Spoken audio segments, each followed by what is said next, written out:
kuari video-video budak leutik bae budak leutik nyetel ek 3 geus nanaon aing yang di sia nya oge sareuri bloon aing nyaho pan di sia aing mah nyaho ek 3 di mana ka eta pun budak leutik bae geus karara itu kumaha kahareup ya Rasulullah salamun alik. Tanya ngaji pengen hayang ke surga? Hayang. Daek pae?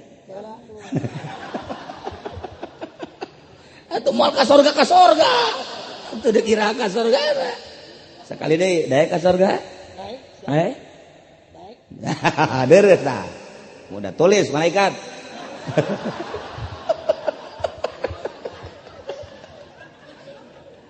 Kebolosan yang ngomong dah.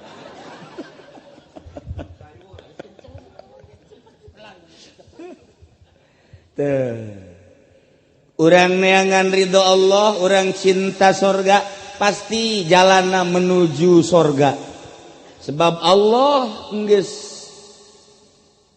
mere jalan ka urang melalui Kangjeng Rasul. Kangjeng Rasul teh diutus ka urang bertugas basyirau wa nadhiro.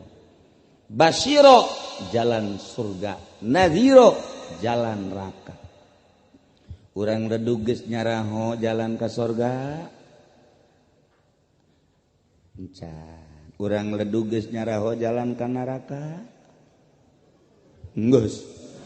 Haji Muiz kumaha anak buah anak kiamat. Ai jalan ka surga teh nyaho jalan ka neraka nyaho. Berarti jeung guru-guruna meureun ye. Sakali deui jalan ka surga nyaho teh jalan neraka nya. Nonton TV jalan ka surga apa ka neraka? Tuh kan. Osok kan urang medug. Tuh nyahoeun Haji Muiz. Berarti didikan Haji Muiz kieu. Ngeridit jalan surga apa jalan neraka? Ieu sok ngeridit henteu. Teu bareres kabeh. Aing mah ieu girup babarengan jeung nu jalan ka neraka malulu. Ya Allah. Tapi di sisi lain teh salat jalan surga apa neraka? Surga. Osokan? Alhamdulillah. Ngaji surga apa neraka? Surga. Cak malaikat di jalan surga aya, jalan neraka aya, ka manakeun ieu ku aing. Ya Allah, ya Rabbi. Lamun urang ningali munggah haji, berangkat ti dieu ka Mekah. Lamun lain melalui iman anu kandel moal bisa. Ibadah haji ninggalkeun imah anu begah. Ninggalkeun perusahaan anu luhur nu gede, ninggalkeun tempat anu sakieu poharana, ninggalkeun kendaraan leuwih ti hiji, ninggalkeun anak nu masih leutik keneh, ninggalkeun babaturan nu sia sendau gurau, ninggalkeun kampung halaman, ditinggalkeun di dadahan dadah kabeh aing dek berangkat ka tanah suci, dek ka saha ka ditu, dek ka Baitullah. Hakikatna ndek neangan ridho Allah. Mun teu make iman moal bisa.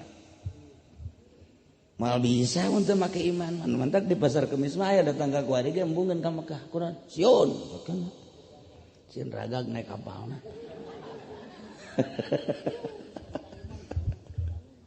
Tuh bisa. Di dieu ge aya diledug jelema cukup sabenerna mun ka Mekah mah embung nya. Berat ka anak, berat ka lembur, berat ka banda jeung sajabana teu imanan. Tuh gitu. Ieu lamun teu make iman mah teu bisa. Nah, ieulah salah satu iman anu teguh lah dunia ieu, lah babaturan ieu, lah harta ieu. Geus aing manek berangkat ke tanah suci. Wow, curik nyana. Mimiti berangkat di azanan asar paeh pan. Aya gede paeh pan di azanan. berangkat cerik datang ke Pondok Gede cerik atau kuari di orang Pondok Gede apa Bekasi kan Bekasi terus cerik kene di Bekasi geus ada eueuh teh cerik terus naik kapal barang di luhur kapal neuleuh pramugari eueuh cerik susu gede susu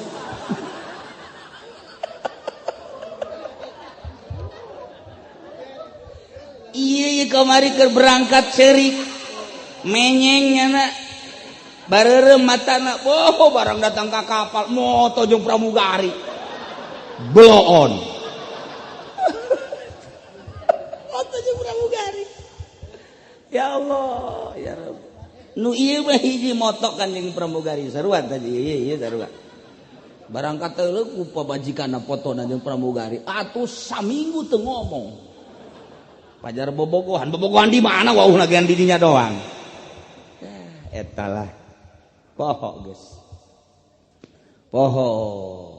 datang ka jidah geus teu ingetna naon sebab naon beungeutna loba nu lain deui di jidah geus mulai barang datang ke Mekah loba anu marancung batan anu pengek jadi urang teh ieu kuari neuleuh babaturan di imah neuleuh naon segala poho sebab di ditu loba nu marancung irungna aduh nu gareulis loba nu garanteng loba daripada inget kanu di lembur jarore mending nu di ditu teh inget ibadahlah terus khusyuk lantaran satu suara kabeh ingin mendapatkan ridho Allah. Wayah ka masjid bereng ka masjid, wayah toab, wayah sa'i ke baralik deui ka pondokan. Balik deui ka masjid, mikiran teh hanya salat jeung salat bae. Bahkan ieu ge nu ti ka masjid di ditu mah ngomong kieu, hudangkeun nya beusi teu kaburu ka masjid, di dieu di mana horeng. Ngomong kitu, wow kiamat atuh. Ngomong gitu di ditu asal dek KSB hudangkeun nya beus teu kaburu ka masjid mun eta kabawa ka imah datang ka kuari mantep jasa padahal mah begitu datang ka masjid pan nuturkeun ieu kabeh nuturkeun kula dihareup nyana di tukang sugan kula milu wiridan horenganan tasbih ka mana nyana ka mana molor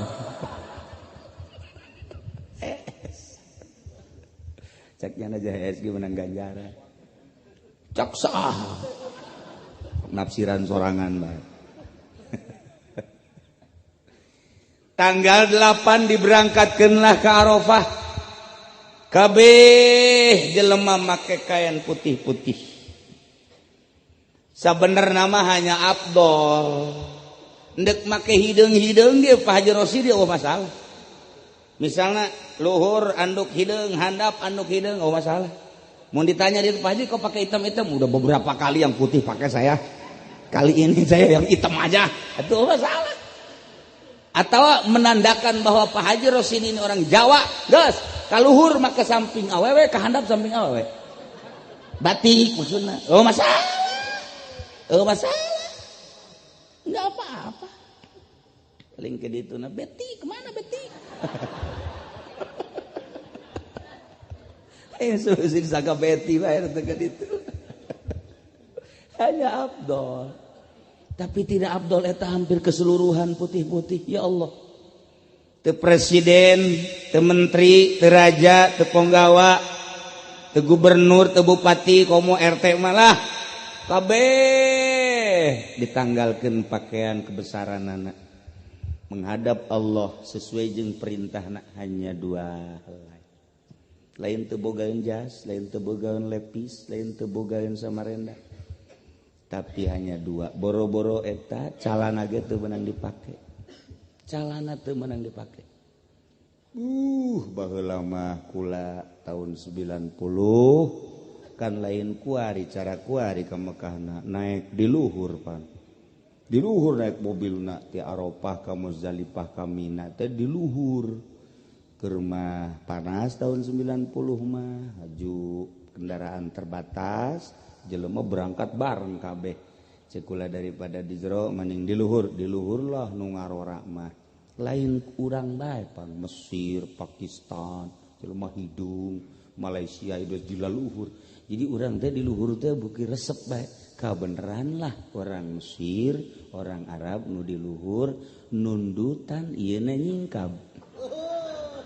Pan potongannya nama lain deh. Lain ukuran kan ya. Aduh, ucing nundutan meleh. Eta pengalaman baheula. Kula jeung Kiai Haji Hamid Cisoka. Kura kieu we jeung Haji Hamid almarhum Haji Andul tah. Luhur tah. Kula nanya ke Haji Hamid, "Hamid, urang lamun di Indonesia naik mobil ieu di Jati ka Cisoka daek di luhur kieu. Widih, atuh embung jeung padahal teu panas, tapi embung.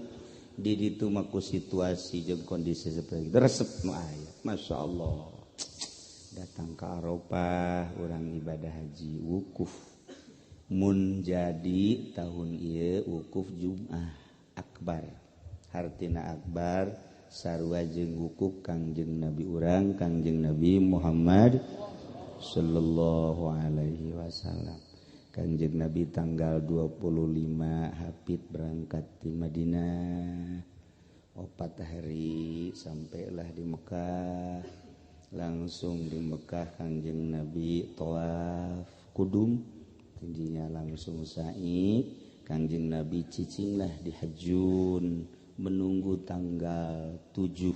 Kangjeng Nabi tanggal 7 berangkat deui ngan Kangjeng Nabi maka ditu nya nama awalna Kamina di Mina ke Muzdalifah, ngendong di Muzdalifah terus ke Arafah sampai Arafah tanggal 9, di tanggal malam 9 terus wukuf berangkat ba'da maghrib berangkat di ke Muzdalifah, didinya berangkat sampai subuh di Muzdalifah, ba'da subuh di Muzdalifah bari mawa batu langsung ke Mina sampai Mina jam 9 hari Jumat wukufna Kangjeng Nabi.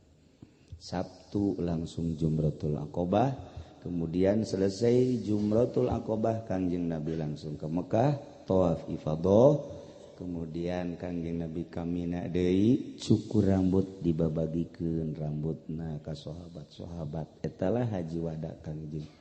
Langsung cicing di Mina selama 3 poe tanggal 11, tanggal 12, tanggal 13. Kitulah haji Kangjeng Nabi urang Kangjeng Nabi Muhammad sallallahu alaihi wasallam. Urang moal bisa nuturkeun seperti kitu.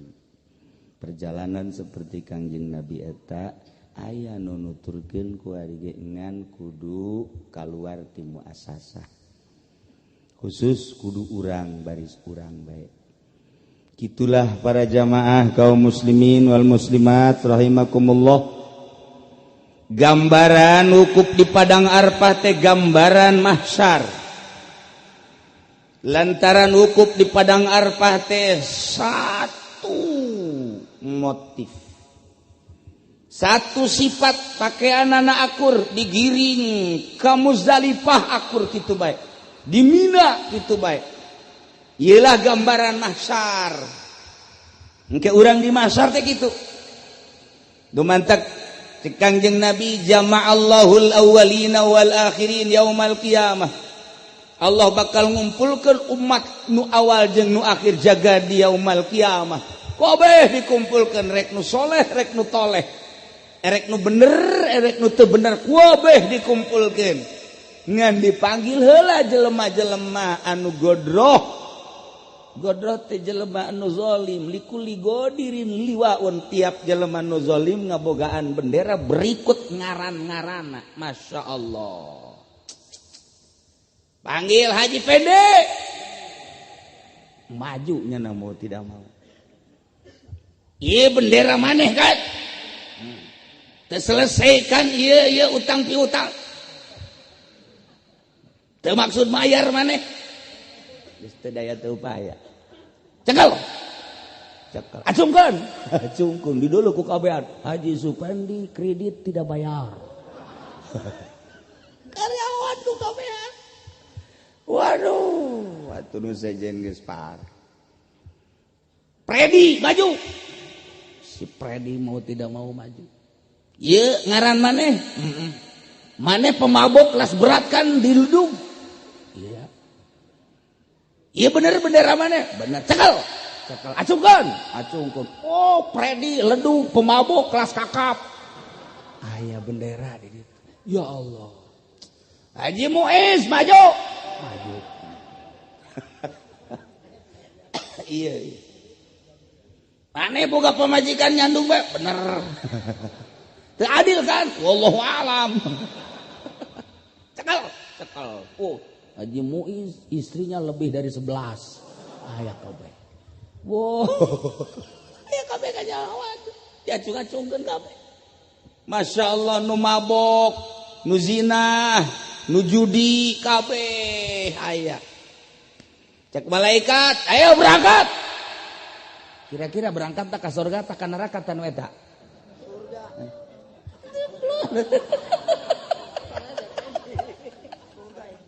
Aduh, itu nyawa jalan ya budak.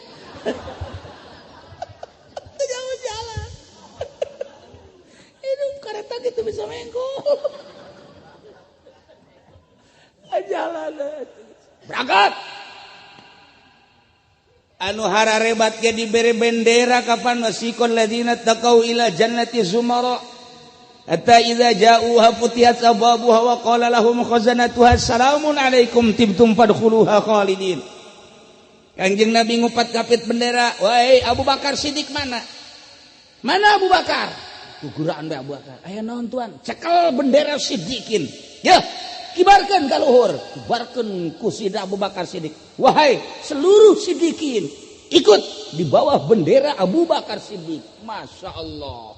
Wabeh daratang kadinya. Aya nu milu Haji Siddiq. Lain ngaran, Siddiqin. Itu cenah kurang KTP-na Siddiq. Kata malaikat teu bisa. Lain urusan KTP ieu memang Jokowi. Aduh. Tahe Siddiqin dipimpin ku Abu Bakar Siddiq. Masya Allah. Mana Umar? Umar jangan. Sudah Umar langsung kadinya. Bendera anu osok negakeun hak. Ngaluarkan batil. Iyalah benderana. Iya Umar. Cekel ku Umar. Kibarkan ka luhur. Kibarkan ku Sidna Umar. Wahai seluruh penegak keadilan, dirinya liwaul adli, bendera keadilan, seluruh penegak keadilan ikut dengan Sayyidina Umar. Masya Allah, aya bendera masing-masing. Mana Utsman? Aya Utsman gembor teh nu janggotan. Lain Utsman ieu. Baturan Haji Muiz. Utsman eta. Utsman bin Affan ya mah. Utsman teh kula cek. Utsman bin Affan maju. Cekel bendera. Bendera ieu adalah bendera tentang kepiawaian. Bendera ieu adalah tentang kenemahan. Bendera ieu bendera ketasawufan. Cekel ku Sidina Utsman langsung dikibarkeun, bejakeun kitu keneh Sidina Ali. Bendera aulia Allah dicekel ku Sidina Ali. Seluruh aulia Allah aya di bawah bendera nu dicekel ku Sidina Ali karramallahu wajah. Mana Hamzah? Aya di pondok Haji Hamzah. Setruk. Lain eta cak Jibril, Hamzah eta mah teu perlu. Ieu mah Sidina Hamzah paman Kangjeng Nabi anu dicacag waktu ke perang Uhud. Ieu panglima perang, Sayyidus Syuhada. Pemimpin daripada orang-orang yang mati syahid. Cekel bendera, cekel ku Sidina Hamzah. Acungkeun seluruh para syuhada ikut bendera Sayyidina Hamzah. Masya Allah. Aya dirinya nu neangan bendera PKB. Wes. Oh, stop diri. Haji Muiz neangan bendera Golkar. Weh. Rasuk. Oh, ngeusan ieu mah. Bangsa PDI, PKB, P3 bangsa nu kaskara itu. Wah, geus sing ade ulah diteangan di ditu Haji Maman. Ngade. Bendera desa de dia. Iya mah bendera-bendera khusus. Masya Allah. Nah iyalah geus puguh bendera-benderana dipersilakan untuk berangkat. Nu ieu mah ieu nu Abu Bakar, Sina Utsman, Sina Umar, Sina Ali, Sina Hamzah aya 7 bendera. Eta mah bakalna ka surga apa ka neraka? Surga. Aya nu tadi tah bangsa bendera Haji Pendi, bangsa itu beda mah. Wah itu beres ya. Bendera kredit, bendera mabok, bendera zina, bendera kitu ngabunuh. Pokoknya bangsa kazoliman. Masya Allah. Dibere bendera masing-masing. Aya ngaranan deh. Aya ngaranan. Mual pahili mual. Tuh begitu kita berangkat nu ieu ka surga nu ieu ka neraka. Jol aya Baitullah. Blung. Wih. Ieu mah Baitullah yeuh. Wah. Dirarangkenan dihias. Masya Allah. Dikaluhurkeun ku malaikat. Cek malaikat Jibril saha nu pernah tawaf di Baitullah, baik tawaf sunnah maupun umroh ataupun ibadah haji, segera baris di dia di tukang. Ayo, orang iring ya Baitullah ke surga Allah. Wah, i haji kabeh nu pernah tawaf kabeh aya di dinya. Masya Allah. Pas Haji Pendi kadinya. Tak. Siapa ini? Siapa Haji Pendi? Lihat, gitu lihat. Ini mah Mardun. Keluar. Biar Mardun deh keluar deh, Pak. Bisa milu deh, Pak Mardun.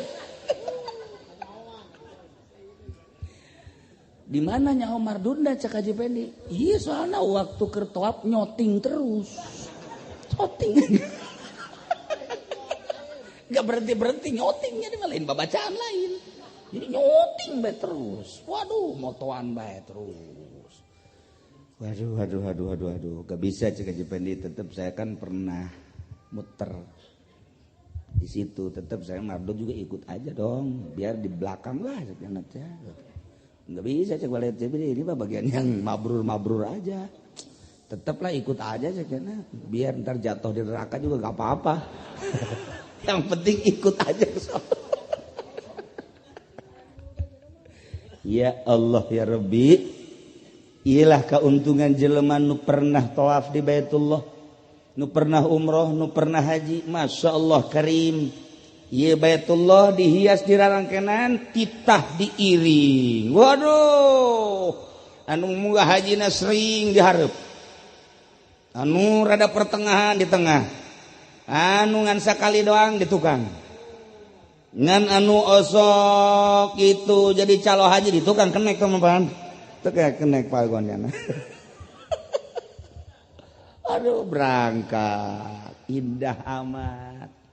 Ngeunaheun amat. Munggah haji dadah. Ya Allah alhamdulillah. Nyaho Mardun nyomak. Boleh. Berangkat kiringkeun Baitullah. Gusti Allah nikmatna luar biasa. Didinyalah bakal kanyahoan kaistimewaan umroh. Didinyalah bakal kanyahoan kaistimewaan haji.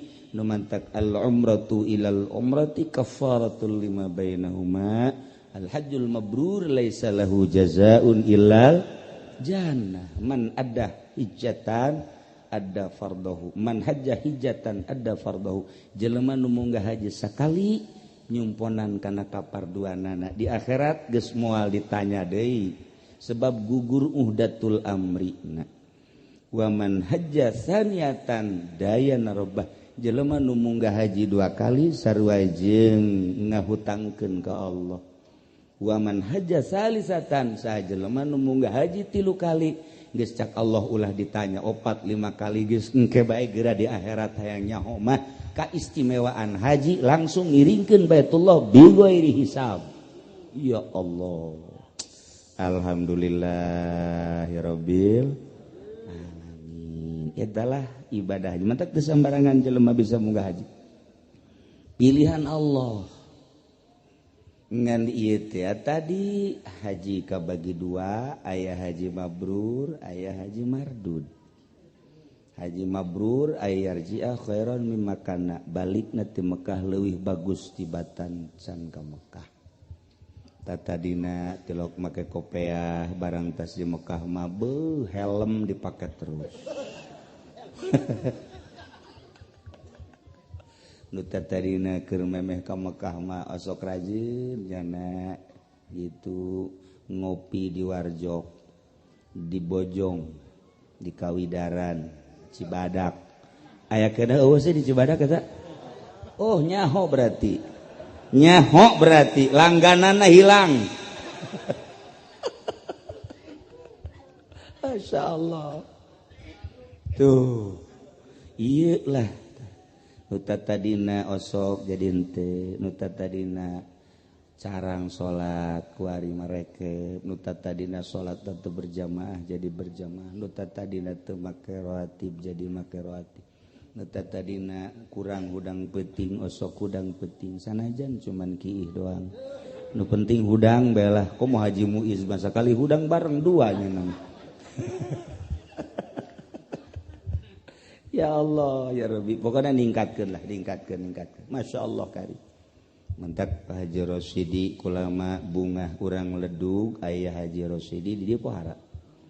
Hartina pohara deket jeung kula, lain deket jeung kula nanaon kula mah Pak Haji urus masjid sebab ini masjid keturunan saya, walaupun saya enggak tinggal di Ledug tapi saya ini kan aslinya orang Ledug. Saya ini aslinya orang Ledug, Haji Muiz Onam ya nama orang Lampung. Iya tuh kalau orang Ledug asli orang datang ya nama tuh. Ya nama si Emas. Kulawa asli orang Ledug kulawa. Mantak masjid tolong dipelihara perbaiki. Alhamdulillah. Kemudian dicoba diperluas, diperlebar lantaran ini masjid bentok ke depan. Terus tanahnya kalau ada yang kurang coba mohon di lobi beli mahal dikit nggak apa-apa. Mun lain kula syariatna embungeun nya na. Kulantaran ku kula dikilik terus ibarat kalung mah kena ngingkringan gitu. Asa ulah pingka bae. Budak wali mah teh nyawa pingka kan? Teh nyawa pingka. Kurang pengalaman. Tah dikilik ngingkringan nya na. Udah siap saya. Dan mantak Pak RT Uding Haji Muiz kabehan masjid urang coba iraha bage kudu digedean selantaran kahareupna anak incu urang nama meureunanan moal kebal deui maot tetapi aing geus nyadiakeun sarana jang ibadah mah urang ninggalkeun geus plong urang meunang ganjaran nu ditinggalkeunana bisa ibadah dengan tenang. Zaman kula ngaji didinya zaman kula ngaji darukdak geus ngomong bae kuduna digedean di masjid ieu. Kula kan ngaji di Ledug didinya. Ngaji di dieu tadina make uduk. Ulah make uduk. Ngaji kudu ngadahar uduk sagala rupa sapira sajem memang kalaparan. Aduh atuh cak nusok nyadiakeun uduk teh nuhun kieu hadena teu make uduk saking. Dasar pelit sia mah. Geus teu kudu ngaji ulah make jamuan-jamuan alhamdulillah. Terus datang ke pinuh lah di Ledug eta ngan hampir keluar modal kemudian kulana atuh hayeuna geus teu aktif deui didinya mulai hayang ngagedean masjid didinya manggih lah ieu Haji Rosidi. Nah rencana urang kabehan masjid diperluas jeung dipermanen. Mudah-mudahan hasil, mudah-mudahan gul sesuai dengan rencana urang, mudah-mudahan Allah ngaijabah. Amin ya robbal. Mumpung aya nu endek siapna. Lain kudu ku Pak Haji Rosidi bae, lain kayaknya ka sorga urang Ledug henteu deui. Tetep babarengan gitu maksudna. Ngan kieu RT Uding 1000, Haji Rosidi 10.000. Bu badu jauh na beda kan? Jauh na beda. Geus RT Uding mah ulah mikiran masjid, mikiran dahar bae lintuh. Nu jelas kerja sama. Nu mantak kula lamun aya di lembur deuk ngabangun masjid hate bungah jasa. Geus kesekian kali lah loba ieu kula diondang aya nu diulahkeun heula. Antara leutik teuing keur ieu di Anggris diulahkeun setahun dipending. Ulah terlalu kecil cek kula teh. Teu aya deui cenah kieu taneuna. Ieu tanah saha? Ieu mah cenah tanah PT beli. Panitia bingung beli kumaha beli atuh meureun mahal atuh ai imah golade di tingkat ai meuli tanah jang masjid teu sanggup kieu cenah gak usah besi kula terus beureun ngambekna alhamdulillah mun ente ka Anggris masjid teh anu bagus teh eta wasilahna menang ti pabrik meuli biasa terus kamari ieu di ditu leutik teuing ulah jadi cek kula ka jalan teuing lobi ieu tanah di dieu aya 2 imah beli pindahkeun kayak bangun nama panderi we nu penting ieu lokasina ka hareupna daripada urang ngabangun gampang jasa ngabangun mah sapira bata nah, kemudian semen eta mah kan bisa ngahutang ka material adapun ka bayar jeung teu tuh wallahu a'lam mari tapi taneuh we nah gitulah di Ledug masyaallah karim ieu nagara karuhun kula ka di Ledug teh kula mah ka Ledug eta asa balik ya ka dieu teh malah sok dihadiahan lamun keur ngaji di ditu teh sok aya seng we seungit mun aya jamaah nu mate banyak seungit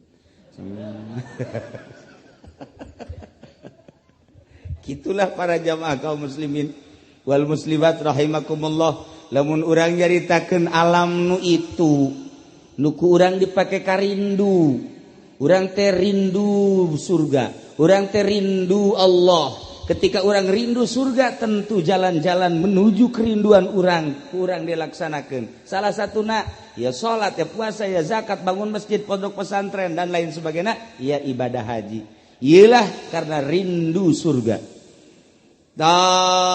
engke kan di akhirat urang ngeunaheunana salat napul zakat napul puasa napul haji na kitu keneh sedekahna dan lain sebagainya urang nu bakal ngarasakeunana ketika sholat kurang bagus itu keneh puasa zakat komo jeung hajina henteu mah urang nu bakal ngarasakeun di ditu komo lamun haju maksiat mah sholat henteu puasa henteu zakat kitu keneh haji komo atuh urang keneh nu ngarasakeunana di ditu lantaran kuari teh dunya mazraatul amal engke di akhirat yaumul hasad kuari tempat bercocok tanam engke di akhirat panen saha nu hayang panen kuari kudu melak.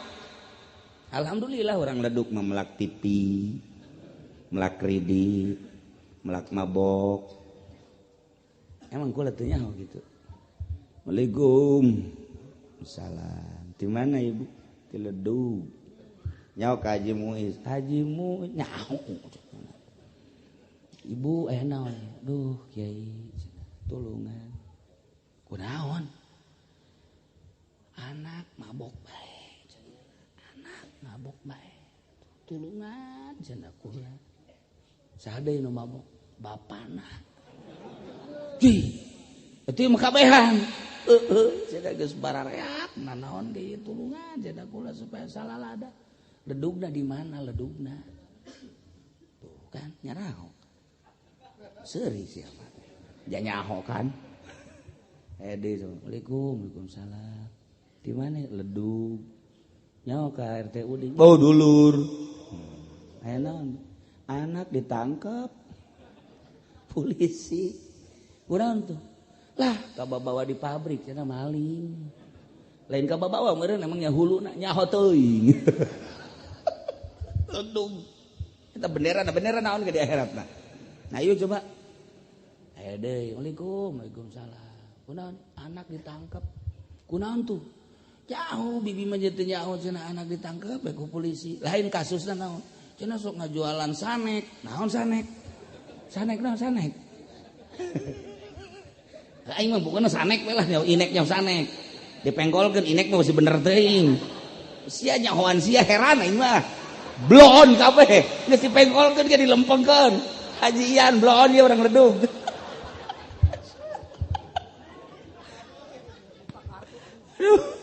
ulama kabayan di jelema nu make mobil cek ulah teh mobil saya teh make mobil Sumarekon ngahuleung BKB mobil naon kieu Sumarekon Haji Mamin pan nyahoan jasa ka mobil lain Sumarekon meureun Robicon aing mah Sumarekon bae udah tak kakuar nya nyebutna Sumarekon bae salah ya mobil Robicon Sumarekon geus diganti ku kula mah tah inek ganti sanek dasar arosok hese atuh bendera kas urang Ledug mun dihitungan loba jasa Masya Allah Waalaikumsalam naon anak ditangkap kunaon tuh ngazinahan eta mah ngeunaheun bi ngeunaheun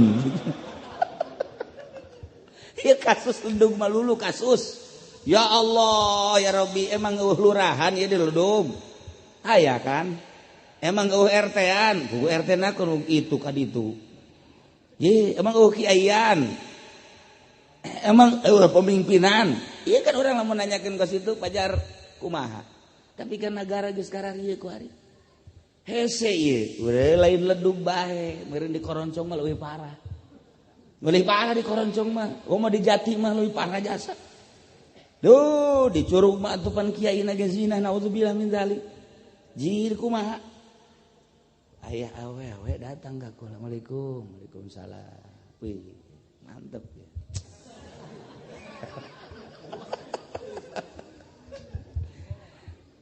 Ibu dari mana ini? Saya dari Tangerang, Pak Kiai. Ada apa? bagaimana saya tobatnya ya Pak Kiai Tobat.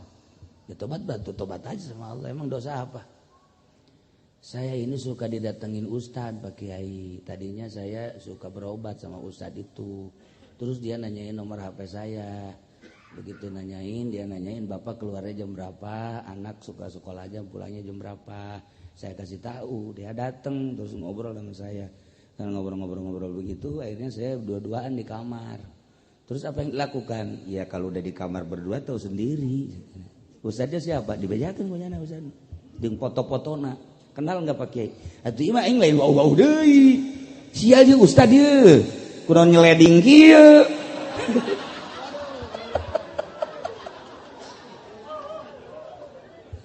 Masya Allah Karim. Iya kula bak diaritakeun ka situ ieu negara lain lalagaan. Udah tangka teu beres mikir kula teu beres mikir. Ya Allah, apa bener apa henteu apa bener apa henteu. Aya deui Tangerang terus. Nah, diaritakeun kasus-kasus kitu. Iya saya dengan Mui. Mui mana? Mui yang ada di Tangerang. Coba lihat coba fotonya dibere kunyana di HP. Tek ini Pak Kiai. Ya Allah ya Rabb. Moal dibejakeun ku kula, ja ustadznya kiainya Mui. Kasus seperti eta. Tinggal kula bae aing tinggalin berarti.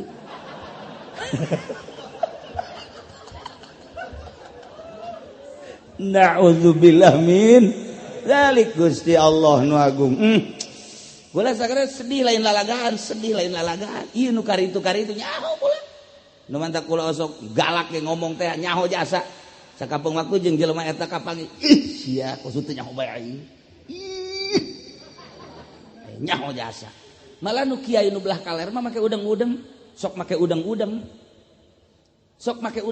Jangkung kiai. Mau dibejakeun. Ngani mah carita awewena. Ceurik tobatna kumaha kiai? Nu hiji. Maksudna tobat teh kieu lantaran karasa kunyana anak lain hasil ti salaki hasil ti si eta. Yakin cenah kula mah anak mah eta apa kula kudu terus terang ka salaki cenah ieu mun salaki mun terus terang meureun acak-acakan. Tah ieulah kasus-kasus di akhir zaman kuari masyaallah geus puguh di masyarakat nu mabok budak leutik geus acak-acakan. Haju kuari video-video budak leutik bae budak leutik geus nyetel ek 3.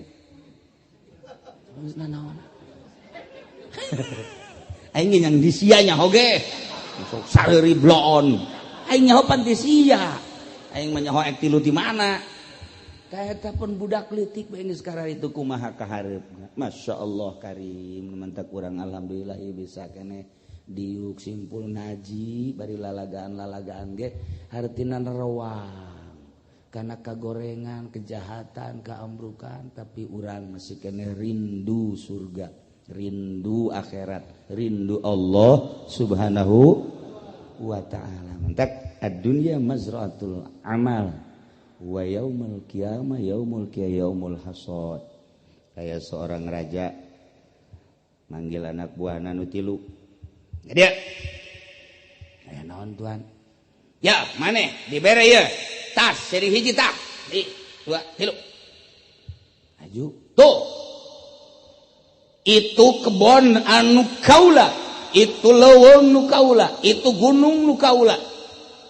maneh kuari berangkat ka kebon ka taman ka gunung esian tas maneh masing-masing terserah deku bubuahan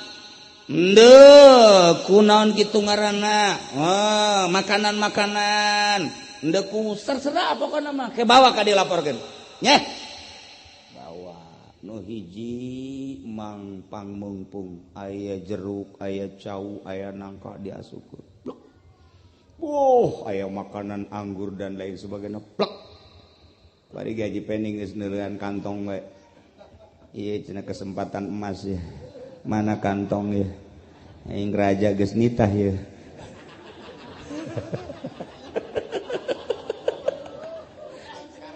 nya nama muga dinya konek we nya nama masyaallah yes beres tinung nusa urang malah jaatuh sapira raja sanajan dipinuhan ge meureun nya moal nanyakeun ieu geus kumaha urang bae dipinuhan aku saaya-aya nyana malah naon nu aya bae bangsa kacang panjang lepetot jagong anu geus bakukulna bonteng diasup-asupkeun gunjana asal bae aya nu saurang tuh raja nyana mah di imahna sakitu geus segala rupana aya geus aing moal dieusean kuna naon lah paling jukut-jukut bae lah aing geus asal belendung bae cek nyana geus moal dieusean naon geus ayo melendung nama akur kabeh orang balik lapor ka raja ayo cek aing cek nu katilu moal ditanya naon ge coba sia ngaberat-berat mawaan kos kitu tajang naoneun raja mah sagala rupa loba di dituna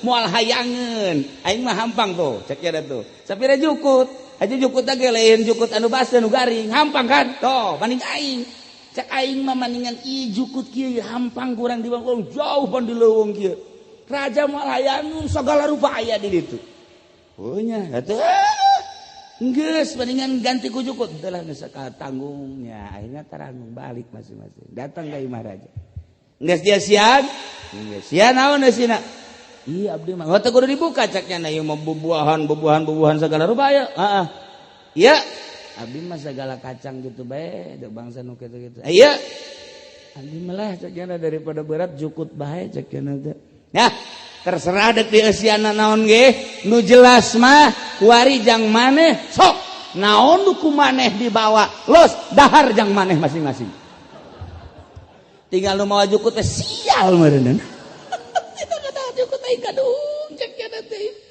tuh aja penting ngadahareun jukut pan mangkaning jukut da lain jukut baseuh pan atuh eleh sapi kolot mah ngadahareun jukut eta anu ngadahareun kacang petot-petot ge rada deres kan segala bakukul rada deres itu nu hebat mah nu segala rupa aya iyalah gambaran karikatur urang cocok tanam engke datang ke akhirat Allah na teu butuheun bakal dikembalikeun salat urang puasa urang zakat urang haji urang los jang maneh tuh sorga sia naon ieu salat subuh jam 8 bae salat maghrib mah atuh embal ngaranna ge balik ti kantor di pabrik rada heureut Isa masuk kaheesan di hareupeun TV subuh mah osok ngan eta isuk-isuk bae usolli fardhu subhi rakaataini qadaan Allah jadi qadaana kenceng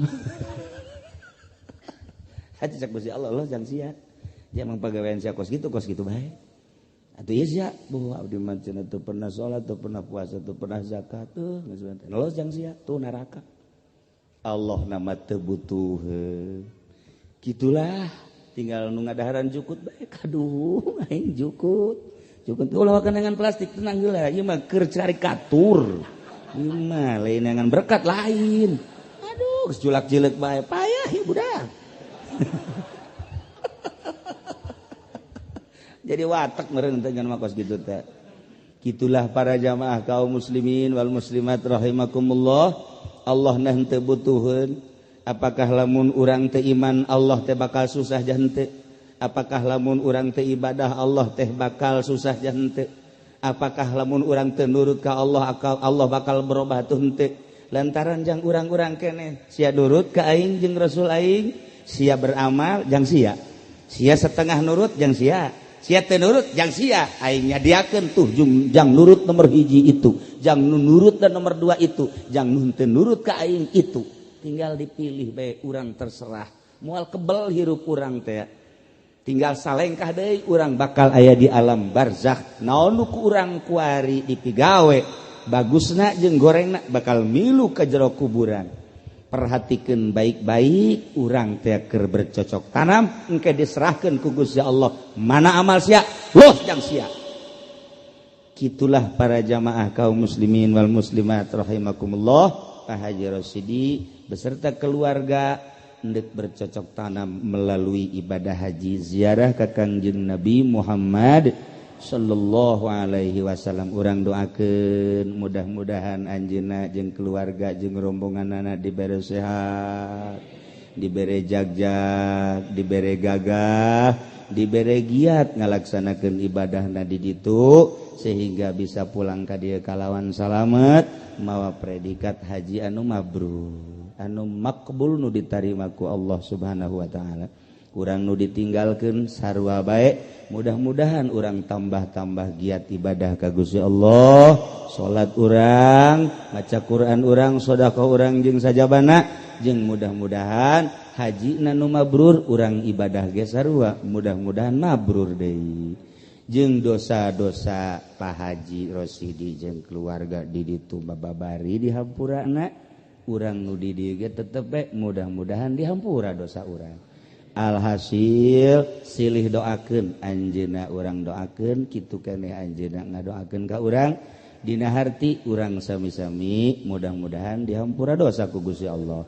Di akhirat di bawah bendera Kangjeng Nabi urang Kangjeng Nabi Muhammad sallallahu alaihi wasallam. Kitulah para jamaah kaum muslimin wal muslimat rahimakumullah, berpacu urang terus ibadah nu ka Mekah nu teu ka Mekah sami-sami neangan ridho Allah Subhanahu wa taala.